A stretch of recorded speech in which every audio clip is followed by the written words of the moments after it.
সকল প্রশংসা মহান মালিকের দরবারে, যিনি আপনাকে আমাকে সৃষ্টি করে দুনিয়াতে চলাফেরা করার তৌফিক দিয়েছেন। সেই মালিকের দরবারে লাখ কোটি শুকরিয়া, আলহামদুলিল্লাহ।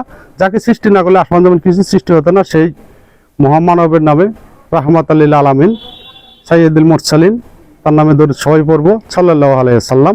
তাই আলহামদুলিল্লাহ আমরা কুলাঘাট বাসী আসলেই ভাগ্যবান। সেটা আমরা হলে কুলাঘাটে একটা মডেল মসজিদ আমরা পেয়েছি, আলহামদুলিল্লাহ।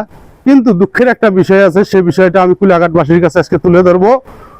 অন্যান্য থানায়, জেলায়, বিভাগে এবং ইউনিয়নে যে মডেল মসজিদগুলো হয়েছে, ইনশাল্লাহ আমরা দেখতে পেরেছি তারা সুন্দরভাবে মসজিদের কাজ পরিচালনা শেষ করে নামাজ আদায় করতেছে। কিন্তু আমরা কুলাঘাটবাসী আসলে ভাগ্যবান, আমরা মসজিদ পেয়েছি, কিন্তু আমরা একটা দিক থেকে দুর্ভাগা।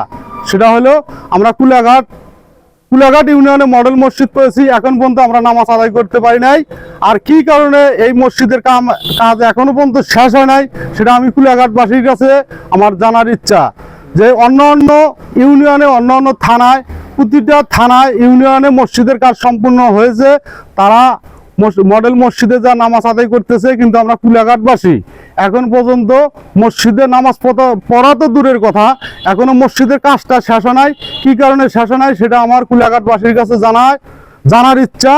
আপনারা অবশ্যই আমার কমেন্টে জানাবেন কি কারণে মডেল মসজিদের এখনো কাজ সম্পূর্ণ হলো না, আর কার গাফলতির কারণে এই কাজ এখনো সম্পূর্ণ হলো না।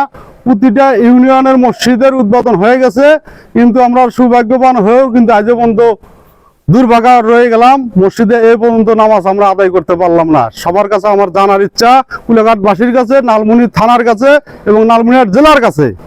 সবাই ভালো থাকবেন, সুস্থ থাকবেন।